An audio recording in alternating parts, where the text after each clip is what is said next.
WGN Evening News at 6. Well, the general consensus on Chicago Public Schools' new funding formula appears to be confusion. The district is using now an opportunity index to determine each school's level of need and budget. The idea is to give more schools that need more, but the shift and lack of communication around that has some school communities feeling like they are losing resources to boost others. Here to explain it all is Chalkbeat Chicago's senior reporter covering Chicago Public Schools, Mila Kumpalova. Mia, thanks for being here. We appreciate it, trying to make sense of this. Take us through this. The new funding formula focuses, again, not on size, on need. Tell us about the goal of this. Let's start there, Mila. That's right. Thanks so much for having me. Chicago Public Schools has been aiming to move away from a budget model where enrollment plays the largest role for some time now and has gradually been moving in this direction.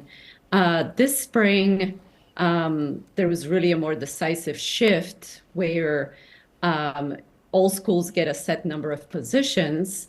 And then from there, this opportunity index, which is essentially a score of what the school's level of need is, determines a whole bunch of different things from the student to teacher ratios to whether schools get certain support positions. And that's where it gets tricky, right? I mean, because it's one thing to say, all right, this is going to be need-based, but how do you quantify that need? And I guess this is trying to make it objective, right, by putting a numeric score to this.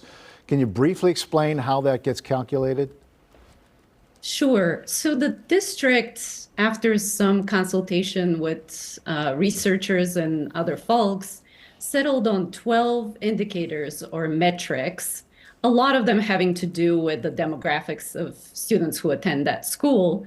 But basically, based on these 12 metrics, the district comes up with a single score from 12 to 60 for each of its schools. And so the idea is that the higher that number, the more resources schools get. All right, but it comes at a time where COVID funding dollars, those evaporate in the next school year here. So that's going to be a $390 million deficit. That's got to be complicating things, right? That's right. It is a trickier time to make this shift because with limited resources, to give more dollars to schools that have higher needs, chances are you have to take some resources away from schools that are determined to have lower needs. So as you can imagine, that means that in recent weeks, there's been a lot of scrutiny of the opportunity index.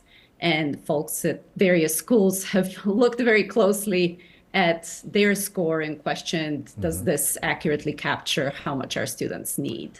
So how has CPS communicated this change? Because that seems where the confusion has sort of settled in for not only families, but I guess school leaders themselves?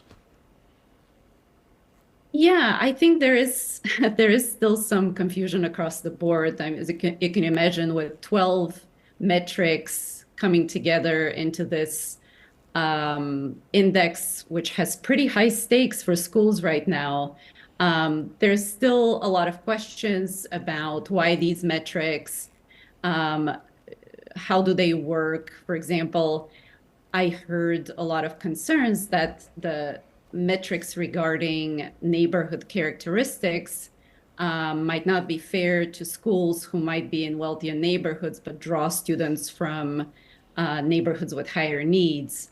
And the district explained to me that those indicators are calculated based on where students live, not where the school is. But I think even many school principals don't fully understand how this is all calculated. Right. We need a lot more time to be able to parse through this. But what's the bottom line for families? What do they need to know to be best prepared for this change?